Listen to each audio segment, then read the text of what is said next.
आज के सत्र में आप सभी का हार्दिक स्वागत है। मैं बी.एस. विशाल, सहायक प्राध्यापक हिंदी, चंद्रपाल नरसेना, शासकीय महाविद्यालय पिथौरा। आज का हमारा व्याख्यान का विषय है कबीर के साखियों की विशेषताएं।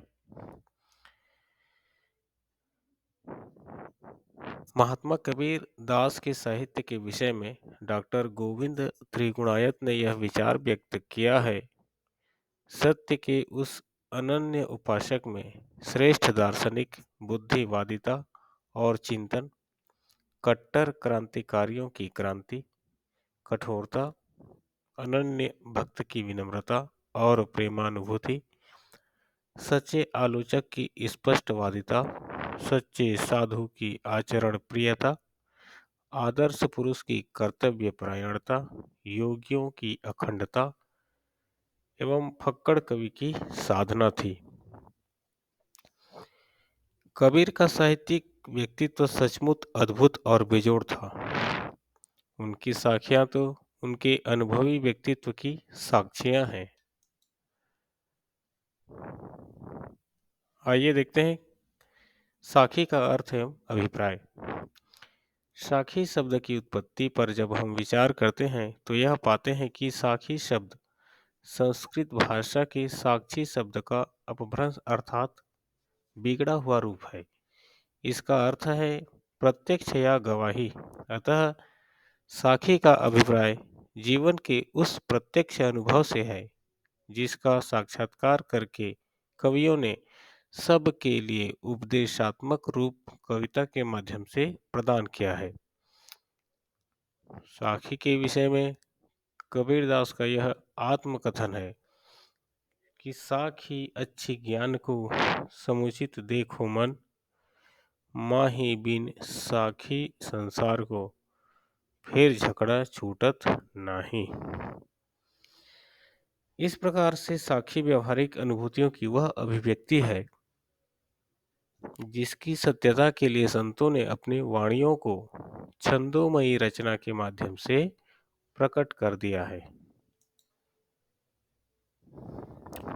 आइए देखते हैं कबीर के साखियों की विशेषताएं।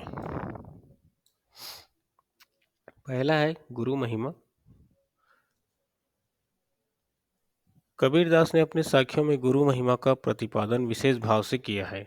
कबीर का यह सच्चा और स्पष्ट अनुभव है कि गुरु ईश्वर से भी बढ़कर पूज्य है, क्योंकि ईश्वर का ज्ञान तो गुरु की दिव्य दृष्टि से हुआ है। अतएव गुरु की प्राप्ति के लिए बलिदान करने की भी आवश्यकता होती है, तो इसे बहुत ही आसान और सस्ता समझना चाहिए, क्योंकि इस विषमयी लता रूपी शरीर के लिए तो गुरु अमृत की खान है। गुरु गोविंद दोऊ खड़े काके लागू पाए, बलिहारी गुरु आपनो गोविंद दियो बताए। इसी प्रकार दूसरी कविता है यह तन विष की बेल लरी।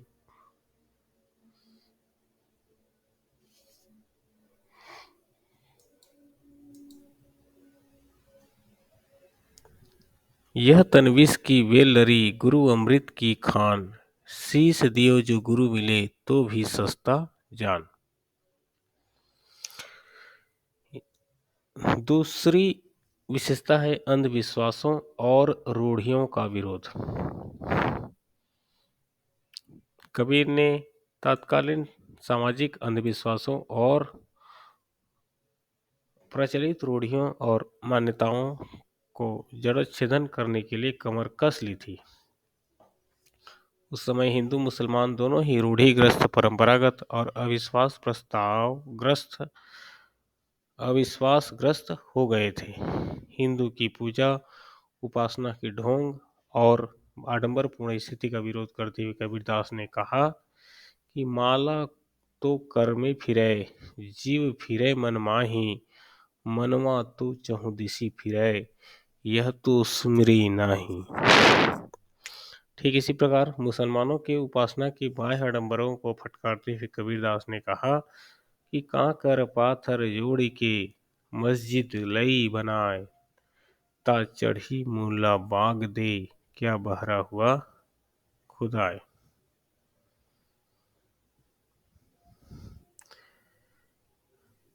तीसरी विशेषता है परम तत्व की मान्यता। महात्मा कबीरदास ने परम शक्तिमान और परम तत्व की मान्यता प्रदान की है। सभी प्रकार के एक ब्रह्म तत्व की सर्वप्रधानता इस दृष्टि में है। माया और जीव इस ब्रह्मा के अनुयायी और अनुचर हैं। यह ब्रह्म ही अपनी विविध लीलाओं के द्वारा सृष्टि का सृजन, विकास और सहर करता है। इस ब्रह्मा को कबीरदास निरंजन की संज्ञा देते हैं। वह इसकी प्राप्ति के लिए किसी प्रकार की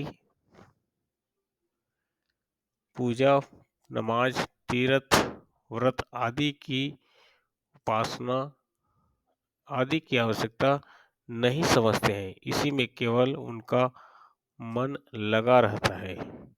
कहे कबीर भरम सब भागा, एक निर्जन सुमन लगावा। चौथी विशेषता है सगुण निर्गुण मत का खंडन। कबीरदास ने तत्कालीन ईश्वर संबंधित सगुण निर्गुण मत का बार बार खंडन किया है। उन्होंने सगुण को निर्गुण का और निर्गुण को सगुण का रूप और मान्यता प्रदान करते हुए कहा, दशरथ सोति मुहु लोक बखाना, राम का नाम मर्म नहीं जाना। इस प्रकार इस पंक्तियों के माध्यम से उन्होंने सगुण और निर्गुण के मत का खंडन किया है। पांचवा है प्रेम तत्व की प्रधानता। कबीरदास की साखियों में प्रेम तत्व था पूरी तरह से समाहित है। वह अपने निरंजन राम की प्रेम की प्राप्ति शीश देकर ही संभव बतलाते हैं। उसको इसलिए उन इसके लिए उसे ही प्रवेश का अधिकार प्राप्त हो सकता है जो पहले ही सिर उतारकर धरती पर रख दे। जिसमें ऐसा साहस नहीं, जिसे इस अखंड प्रेम के ऊपर विश्वास नहीं, उसे कर कि यहाँ कोई दाल नहीं गलती है।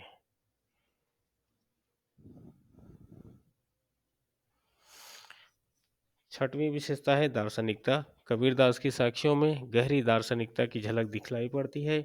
इसके अनुसार कबीरदास ने ब्रह्म, जीव, जगत, माया आदि के स्वरूपों और ब्रह्म संबंधों के विषय में गहरा विचार प्रकट किया है। ब्रह्म के ही स्वरूप माया, जीव और जगत है। यह ब्रह्म में संचालित है और नियंत्रित है। जीव ब्रह्म का एक छोटा सा स्वरूप होकर माया के अधीन रहता है। इसलिए जीव माया के वशीभूत होकर ब्रह्म की प्राप्ति में विभिन्न प्रकार की बाधाओं का अनुभव करता है। इसलिए माया सबसे बड़ी ठगिनी कही गई है। कबीर माया मोहिनी जैसी मीठी खांड, सदगुरु की कृपा भई नहीं तो करती मांड। इसी पर ब्रह्म के प्रति समर्पण की भावना भी कबीरदास ने कही है। मेरा मुझ में कुछ नहीं, जो कुछ है सो तेरा, तेरा तुझको अर्पण क्या लागे है मेरा। सातवीं विशेषता है रहस्यवाद। कबीरदास ने यत्र तत्र अपनी युक्ति को रहस्य में ढंग से भी प्रकट किया है। ऐसे स्थलों पर उनकी उक्तियां और अस्पष्ट चटपटी और गूढ़ बन गई है। कबीर के रहस्यवाद में अद्वैतवाद और सूफी मत की गंगा जमुना दृष्टिगत होती है। हाथियों की साधना का उल्लेख करते हुए उन्होंने सिद्धनाथ और सूफी शब्दावली का प्रयोग किया है। ईड़ा, पिंगला, सुषमा, ब्रह्मरंध्र, षटचक्र, सूरति, नीरति आदि ऐसे ही परिभाषिक शब्द हैं। नारी विरोध। आठवीं विशेषता है नारी विरोध। नारी के भोग्य रूप को देखकर कबीरदास ने कामिनी रूप की निंदा की और नारी को त्याज्य माना। उन्होंने नारी को नरक का द्वार, अवगुणों की खान, ठगिनी, विषैली और भुजंगिनी आदि अनेक विशेषणों से विभूषित किया गया। नारी की झाई परत, अंधा होत भुजंग, कबीरा तिनकी कौन गति, नित नारी के संग। नौवीं विशेषता है लोक कल्याण की भावना। कबीरदास की साखियों में सर्वत्र लोक कल्याण की भावना विद्यमान है। उन्होंने जो कुछ कहा संसार के कल्याण को ध्यान में रखते हुए ही कहा। उन्होंने सच्ची मानवता की प्रतिष्ठा की वस्तुतः वे मानव प्रेमी महापुरुष थे। इसलिए उन्होंने न में रामायण की कल्पना की और सबको ब्रह्म की प्राप्ति का संदेश बताया। 10वीं विशेषता है व्यंग्यात्मकता। कबीर की साखियों में व्यंग्य की प्रधानता है।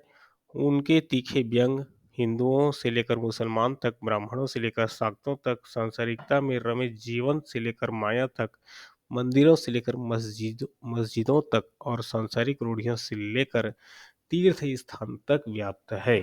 उनके व्यंग्य वाणी अचूक है, जो कहीं डरती नहीं, रुकती नहीं और ना ही किसी के सामने झुकती है। 11वीं विशेषता है भाषा। कबीर की साखियों की भाषा सदुकड़ी है, क्योंकि उन्होंने यत्र तत्र अरबी, फारसी, ब्रज, अवधी, भोजपुरी, बनारसी तथा पंजाबी शब्दों का प्रयोग किया है। भावों की अभिव्यक्ति में उनकी भाषा पूर्ण रूपेण सफल है। व्यंग्य विनोद पूर्ण अतिशयोक्ति में उनकी भाषा का सशक्त रूप मिलता है। अगली विशेषता है प्रतीकात्मकता। कबीर ने साखियों में प्रतीक का आश्रय लिया है। यह प्रतीक 3 प्रकार के हैं: दाम्पत्य है प्रतीक, सांकेतिक और रूपकात्मक प्रतीक। अर्थात कबीरदास को रूपकात्मक प्रतीक योजना में सर्वाधिक सफलता मिली है। 13वीं विशेषता है शैली। कबीरदास की साखियों की शैली में अनेक रूपता दिखलाई पड़ती है। वह कहीं सरल, सहज और सामान्य ढंग से अभिव्यक्त हुई है। कबीरदास जब किसी विषय को गंभीरतापूर्वक और विशेष सावधानी के साथ रहते हैं तो वहां पर चित्रात्मक और रोचक शैली के प्रयोग दिखाई देते हैं। अगला है रस। कबीरदास ने अपनी साखियों में मुख्य रूप से श्रृंगार रस के दोनों पक्षों, संयोग और वियोग, करुण रस, शांत रस, अद्भुत रस, भक्ति रस आदि रसों का भाव चित्रण किया है। इससे आपकी वाणियों का व्यापक और चातुर्दिक प्रभावशाली असर पड़ा है। 15वीं विशेषता है अलंकार। साखी में विभिन्न प्रकार के अलंकारों का प्रयोग हुआ है। अनुप्रास, उपमा, रूपक, उत्प्रेक्षा, अतिशयोक्ति, विशेषोक्ति, समासोक्ति, संदेह, भ्रांतिमान, श्लेष आदि अलंकार तथा स्थान प्रयुक्त हुए हैं। अगली विशेषता है उलट बासियां। कबीर की साखियों की एक सर्व प्रमुख विशेषता है कि उनमें उलट बासियों का प्रयोग बहुत हुआ है। यह सभी उलट बासियां आध्यात्मिकता अर्थ प्रदान करते हुए कुतूहल वर्णन है, जैसे आकाश से मुंह औंधा, कुआं पताल पनिहारी, ताका पानी को हंसा पीवे, बिरला आदि विचारी। आइए देखते हैं अब कबीर के साखियों का क्या महत्व है। कबीर की साखियों का हिंदी साहित्य में विशिष्ट महत्व है। इन साथियों के द्वारा हमें जीवन के प्रत्येक क्षेत्र का कटु अनुभव मिला। इससे हमें साहित्यिक स्वरूपों की विविधता पर प्रकाश डालने का सच्चा मार्गदर्शन प्राप्त होता है। अतएव साथियों का एक अद्भुत और विशिष्ट महत्व परशुराम चतुर्वेदी के शब्दों में, कबीर साहित्य उसे रंग बिरंगी पुष्पों में नहीं, जो सजे सजाए उद्यानों की कार्यों में किसी कम विशेष के अनुसार लगाए या उगाए जाते हैं और जिनकी छटा तथा सौंदर्य का अधिकांश मालियों की कला नैपुण्य पर भी आश्रित रहा करता है। वह वन्य कुसुम है जो अपने स्थान पर आप लगा है और जिसका विकास प्राकृतिक नियमों पर ही निर्भर रहा। आज के लिए कबीर की साखियों का ये व्याख्यात्मक अंश यहीं समाप्त होता है। मिलते हैं एक नए वीडियो के साथ। तब तक के लिए जय हिंद,